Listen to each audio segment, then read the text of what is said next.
Je m'appelle Célia, je suis infirmière diplômée depuis 22 ans. Je suis infirmière azalée depuis 2 ans et demi et coordinatrice de la maison de santé de Fontainebleau qui existe depuis 6 ans.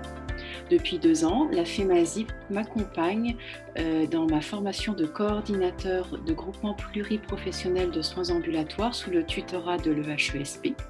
Et la FEMASIF m'a également proposé une journée de formation en juin 2019 pour devenir facilitatrice.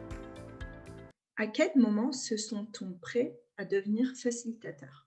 Facilitateur, on l'est ou on ne l'est pas, selon que l'on a envie de rencontrer, d'écouter et d'accompagner un projet avec le seul bagage de son expérience. Cette expérience qui, bien sûr, nous donne une légitimité technique, mais surtout qui nous aide à une curiosité, une capacité d'écoute assertive essentielle. Elle nous aide à savoir identifier les attentes, les besoins et les droits des personnes qui mûrissent un projet.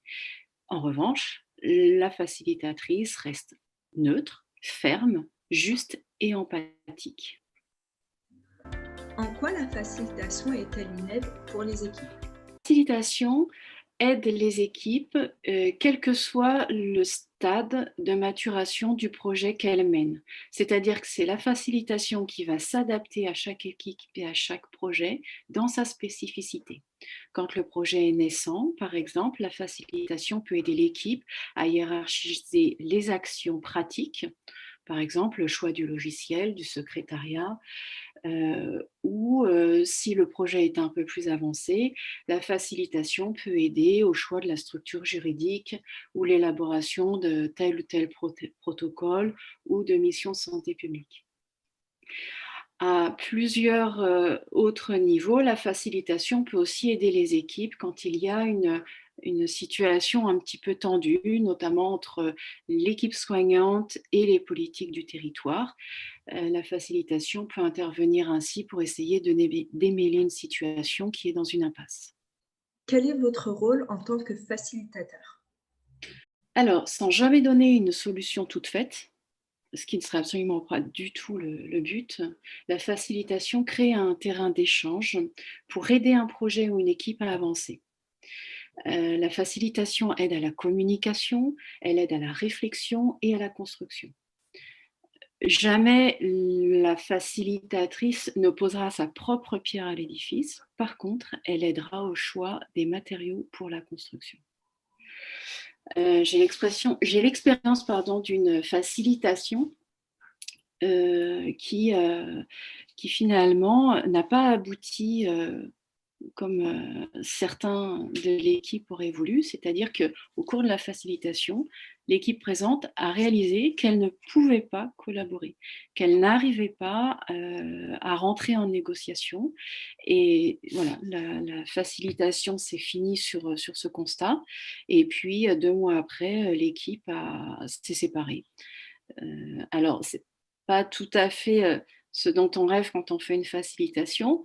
Après, il y a quand même un deuxième effet à long terme, c'est que finalement, l'équipe qui est restée a retenu un petit peu les choix et les décisions qui avaient été prises et essaye de se construire maintenant à partir de ça.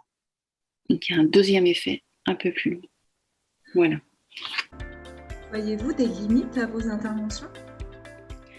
Alors, il y a effectivement quelques limites. Il y a les équipes d'abord qui ne connaissent pas l'existence de la possibilité d'avoir recours à un facilitateur. Donc, du coup, quelquefois, ils avancent un peu trop loin dans leurs erreurs et les aider à revenir sur quelque chose de plus réaliste n'est pas toujours évident.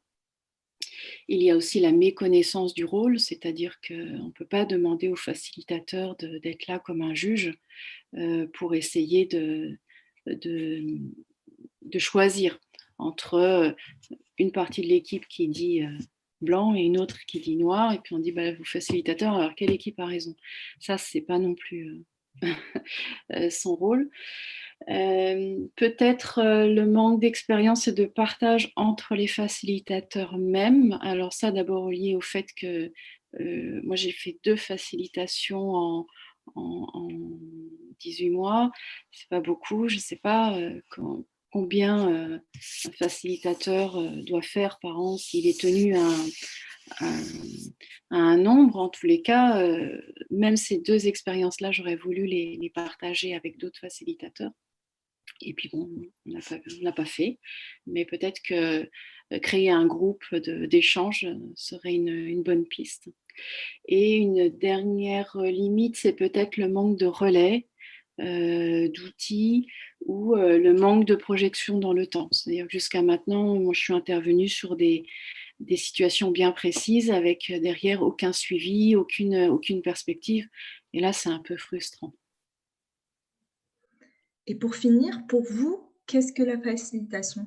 La facilitation, c'est un accompagnement bienveillant, intelligent et constructif, que l'on pourrait presque comparer à la découverte et à la mise en valeur d'un potentiel brut. Et finalement, le facilitateur est un peu là pour le transformer en projet ambitieux. Merci beaucoup Célia. Avec plaisir.